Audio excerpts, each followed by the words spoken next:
Scrap का खेल international खेल, और दुनिया में सबसे बड़ा मार्केट स्क्रैप का कोई है तो वो इंडिया है। आज ये दुर्भाग्य है कि बिलाल की चिंता साथ नहीं है, वो समझ नहीं रही है। ये पहला कदम है, इसका अगला कदम बिलाल की प्रगति है।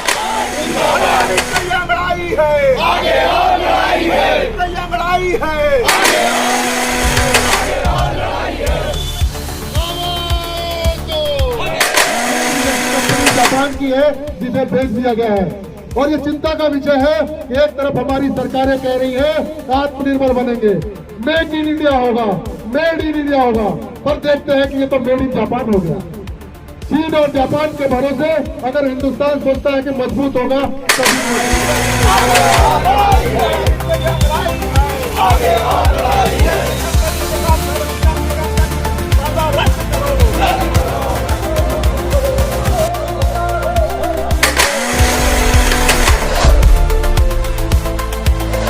ये बोर्ड आप जो देख रहे हैं इसमें लिखा हुआ है फेरोस स्क्रैप निगम लिमिटेड भारत सरकार का उपक्रम, पर शायद आज से कुछ माह बाद ये बोर्ड ऐसा ना हो और यहाँ पर लिखा हो कुछ और इसका कारण ये है कि भारत सरकार ने खुद ही अपने इस उपक्रम को बेच दिया है एक विदेशी कंपनी के हाथ में।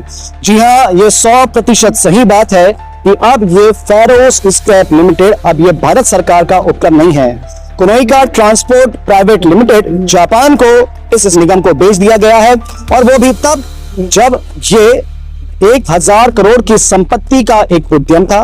इसके अलावा लगभग 200 करोड़ का हर साल प्रॉफिट ये उपक्रम दे रहा था। इसके अलावा मार्केट में कम से कम 225 करोड़ की इनकी लेनदारी थी। इसके अलावा 175 करोड़ का इनके पास एफडी था। तब भी इस कंपनी को बेच दिया गया एक विदेशी कंपनी को, और मात्र 350 करोड़ में। यह सोचने वाली बात है कि एक लाभ देने वाला भारत सरकार का उपक्रम जो कि हर साल लगभग 200 करोड़ का प्रॉफिट दे रहा है, भारत सरकार उसे क्यों बेच दे रही है, वो भी एक विदेशी कंपनी को, और वो भी तब जब देश के केंद्रीय इस्पात मंत्री भिलाई आते हैं और भिलाई में आकर कहते हैं किसी भी सरकारी उपक्रम को नहीं बेचा जाएगा, जिसमें वो विशेष नाम लेते हैं फेरोस का भी। उसके 3 दिन बाद यह सूचना आती है कि फेरोस स्क्रैप को बेच दिया गया। बहुत सोचनीय विषय है। अब इसी विषय को लेकर यहाँ के कर्मचारी आंदोलन कर रहे हैं, सड़क पर हैं, ताकि इसका विदेशीकरण रोका जा सके। आइए बात करते हैं उन कर्मचारियों से। कुछ कर्मचारी हमारे साथ में हैं, किस प्रकार अपनी बातों को रख रहे हैं इन्हीं से जानते हैं। जी, जानकारी आपको होगी गया है फेरोस, अब क्या प्रतिक्रिया आप लोगों की है?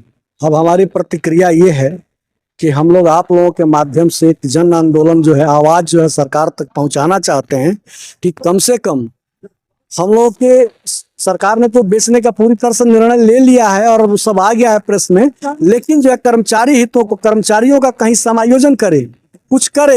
ये जो 20,000 कर्मचारी हैं कॉन्ट्रेक्चुअल और रेगुलर, उनका कहीं बहुत तरीके से मतलब व्यवस्थापन हो, ये एक प्रयास के लिए जो है हम लोग जो है या धरना प्रदर्शन या अनिश्चितकालीन। थोड़ा रुकूंगा आपको मैं। 2 विषय हैं, क्या आप इस विक्रय का विरोध कर रहे हैं या ये विक्रय हो गया है, अब कर्मचारियों का समायोजन किस प्रकार किया जाए, ये बात कह रहे हैं? देखिए, विक्रय का तो हम विरोध पूरी तरह से कर रहे हैं। इसलिए कर रहे हैं कि अगर यह विक्रय नहीं होता तो समायोजन के लिए हम चिल्लाते नहीं या रोते नहीं, लेकिन विक्रय तो सरकार ने कर दिया है, तो हम विक्रय का भी विरोध कर रहे हैं। और हम यह चाहते हैं कि यदि सरकार की बहुत बड़ी मजबूरी है कि भाई जो है हमको जो है ये करना ही है, तो सरकार जो है कर्मचारियों का कहीं सही जगह पे मर्जर करे, विलय करे, उनको मतलब सामान्य जीवन जीने का जो है मार्ग बनाए।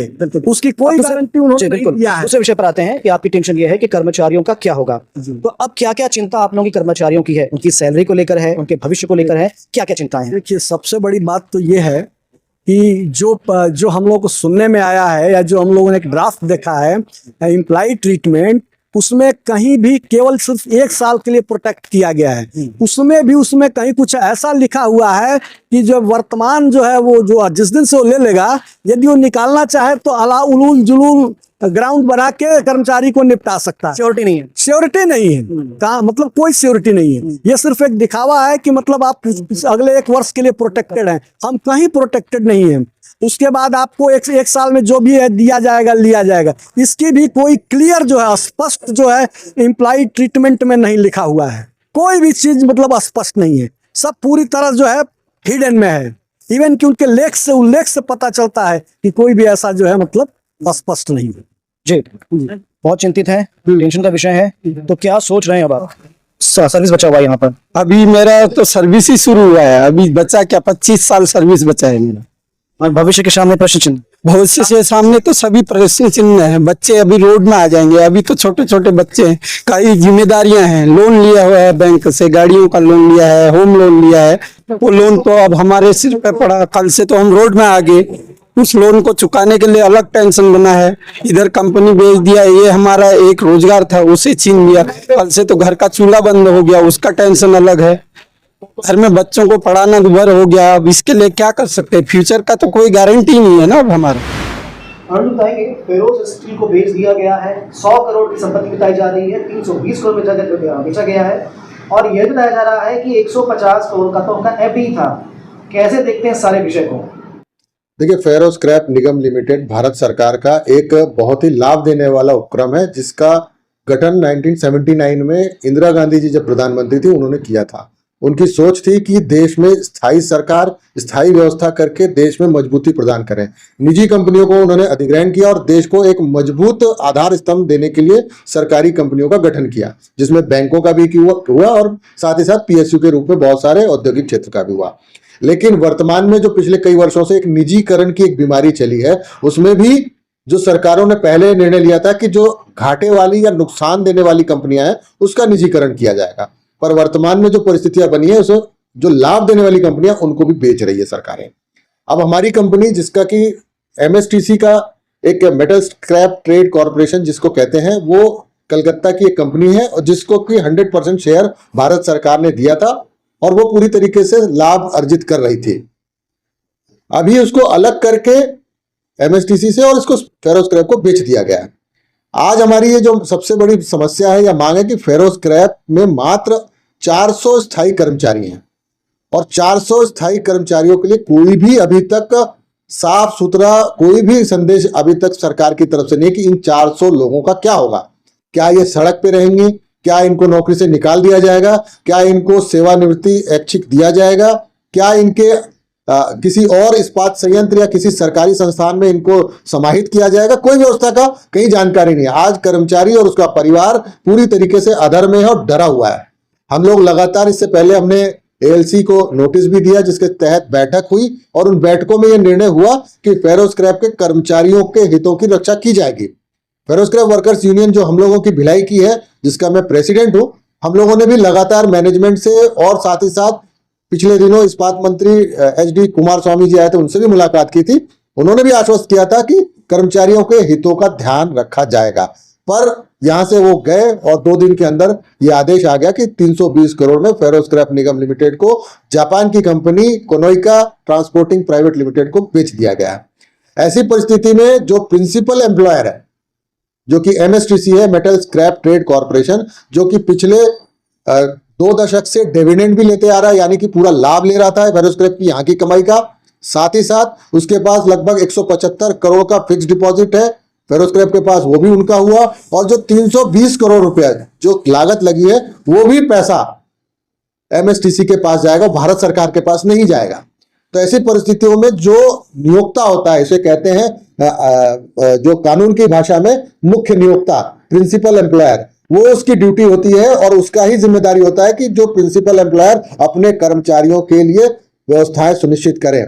फेरो स्क्रैप में आज के समय में बहुत सारे ड्यूज बचे हैं, वेजेस बचे हैं, जो मिनिमम गारंटी बेनिफिट के करीब 9% का एक बचा हुआ राशि है उसको देना है। तो हमारी अब कोशिश ये है कि फेरो स्क्रैप का जो निजीकरण पहली बात तो रुके, और दूसरा अगर नहीं होता है तो जिस तरह राष्ट्रीय इस्पात निगम लिमिटेड विशाखापट्टनम में जिस तरीके से वहां के कर्मचारियों को अन्य सरकारी संस्थानों में देने के लिए सरकार ने एक पत्र भी जारी किया जो मेरे पास अभी वर्तमान में मौजूद है, तो वैसी व्यवस्था हमारे 400 लोगों के लिए किया जाए, क्योंकि 1500 लोग RINL विशाखापट्टनम के लोग अगर कहीं एडजस्ट हो सकते हैं तो स्वाभाविक है कि 400 लोगों के लिए भी व्यवस्था बन सकती है, वो हमें चाहिए। और दूसरा, जिनकी सर्विस 5 साल से कम बची है उनको VRS एक बेहतर वॉलंटियर रिटायरमेंट स्कीम दिया जाए, और जिनकी ज्यादा बची है उन्हें कहीं ना कहीं सरकारी संस्था में डेपुटेशन के बेस पे उनको स्थायी नौकरी पुनः दिया जाए।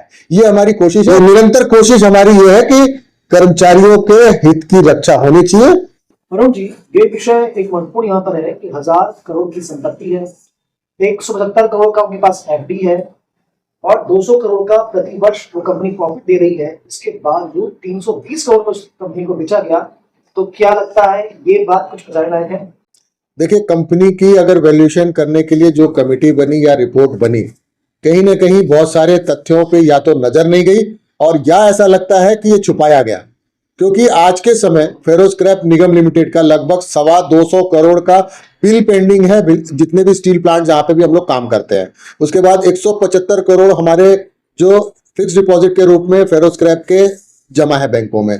इसके अतिरिक्त हमको 2 साल का हमारे पास ऑलरेडी वर्क ऑर्डर है, यानी कि हम हर साल 100 करोड़ रुपया कमाएंगे उसमें, यानी कि 200 करोड़ और जोड़ लीजिए आप। इसके अलावा हमारी इंप्रूवमेंट होगी। उसके अतिरिक्त हमारे पास जो ट्रेंड स्टाफ है, हमारे पास ट्रेंड टेक्नीशियन है, उनकी एक कीमत है। उसके अलावा सबसे बड़ी बात है जो गुडविल फेरो स्क्रैप निगम लिमिटेड की भारत सरकार के एक उपक्रम के रूप में सभी जगह थी, उस गुडविल का भी कोई कीमत होनी चाहिए थी, वो भी नहीं लगाया गया। और ये सारी बातें दिखाती हैं कि कहीं ना कहीं 1000 करोड़ की कंपनी का बहुत कम में सौदा कर दिया गया है। तो ये भी एक पुनः इस पे जांच का विषय है, इस पे सोचना चाहिए सरकार को, चाहे वो इस्पात मंत्रालय हो, चाहे नरेंद्र मोदी जी हमारे प्रधानमंत्री जी हो। हमारी मांग है कि ये सारे विषयों पे गंभीरता से, सूक्ष्मता से जांच भी होनी चाहिए और इसका परिणाम भी देश हित में आए, कर्मचारी हित में आए, ताकि एक अच्छा परिणाम। आपने सुना कि कर्मचारी कितने चिंतित है, क्योंकि इस कंपनी के पास लगभग 750 रेगुलर एम्प्लॉई हैं, जिसमें से 500 स्किल्ड है। आप इस बात को समझ सकते हैं कि स्किल्ड कर्मचारी होना, स्किल्ड वर्कर होना किसी भी उद्यम की एक बहुत बड़ी संपत्ति होती है। इसके अलावा इतने सारे डिविडेंड, करोड़ों की प्रॉपर्टी और 20,000 से ज्यादा अन्य कर्मचारी जो कि ठेका पे काम करते थे। इतने सारे कर्मचारियों का भविष्य अब इन सबके सामने प्रश्न चिन्ह लग गया है। क्या सरकार ने इस निर्णय को लेने के पहले विचार नहीं किया था? और नहीं किया था तो क्यों नहीं किया था? और अगर सरकार इसे बेच भी रही है तो इस प्रॉफिट देने वाले उपक्रम को क्यों बेच रही है? हो सकता है कि ऐसे उपक्रम को बेचा जाता जो हानि पे होता। बहुत सारे प्रश्न हैं और बहुत सारे भविष्य के सामने प्रश्न लगे हुए हैं। फिलहाल इस पूरी खबर के लिए मैं शिवेंद्र, 10 खबर के लिए धन्यवाद।